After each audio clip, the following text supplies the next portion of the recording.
কি গো ভোলা ঘটক, কি হচ্ছে? কি আর হবে? মেয়েটাকে আর কদিন ঘরে বসিয়ে রাখবো? একটা ছেলে পুলে তো দেখে দিতে পারো। আমি ভাবছিলাম তোমাদের বাড়ি ছেলে নিয়ে যাবো, তুমি কিছুক্ষণের মধ্যেই সবসময় নিয়ে এরকমই যাচ্ছি। বলো। দেখলেই পছন্দ হয়ে যাবে।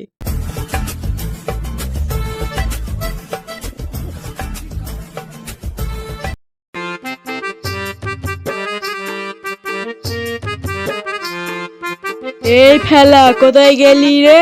আমরা তো চলে এসেছি।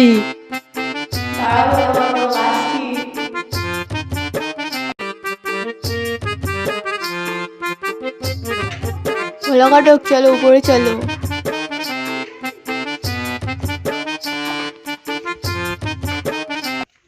উপরে এসো, আমার সাথে এসো।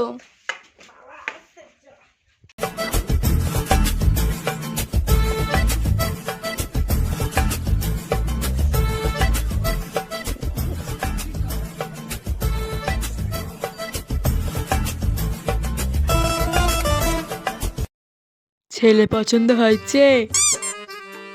হ্যাঁ হ্যাঁ, পছন্দ হয়েছে, খুব ভালো। ওই টেপির মা, কোথায় গেলে? ভোলা ঘটক এসছে।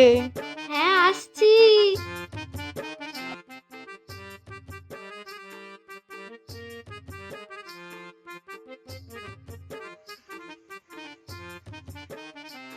এই রেনু, সবার জন্য চাটা নিয়ে আয়।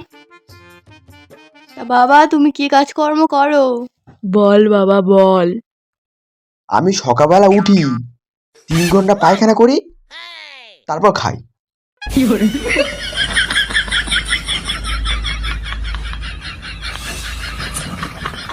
আমি তোমার কাজকর্মের কথা জিজ্ঞাসা করেছি, তুমি বাড়িতে কতক্ষণ থাকো এই কথাটা আমি জিজ্ঞাসা করিনি।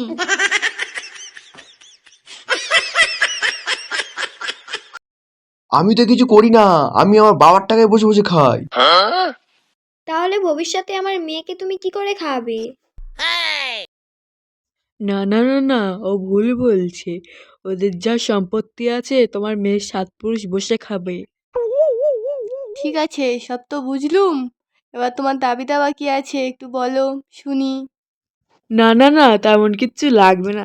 তোমার মেয়ের থাকার জন্য একটা খাট, ঠান্ডা জল খাওয়ার জন্য একটা ফ্রিজ, তোমার বাড়ি আসার জন্য একটা গাড়ি, ওই তো 5 বাড়ি সোনা, 6 লাখ টাকা ক্যাশ দিলেই হবে। এবার যদি কিছু তোমার দেওয়ার ইচ্ছা হয় তুমি দেবে, আর লাগবে না।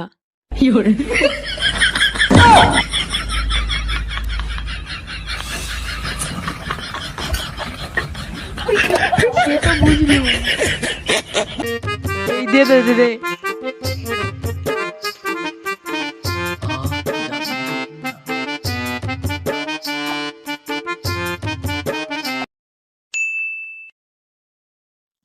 অনেকক্ষণ তো হয়ে গেল, মেয়েটা আনতে বলবে তো?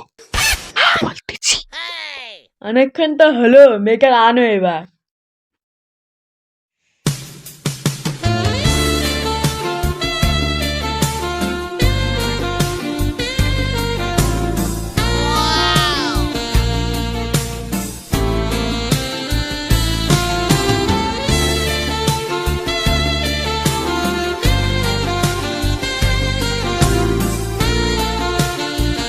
আমি একে বিয়ে করবো। হ্যাঁ, আমি একে বিয়ে করবো। হ্যাঁ, বিয়ে করবো, আমি বিয়ে করবো। আচ্ছা আচ্ছা।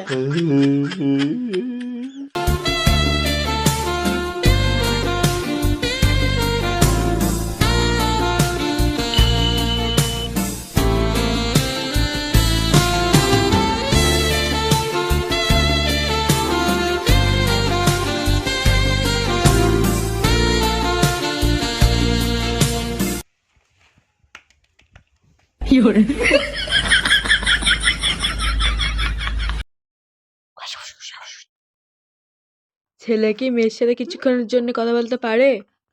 হ্যাঁ বাবা হ্যাঁ, যাও যাও, কথা বলে এসো।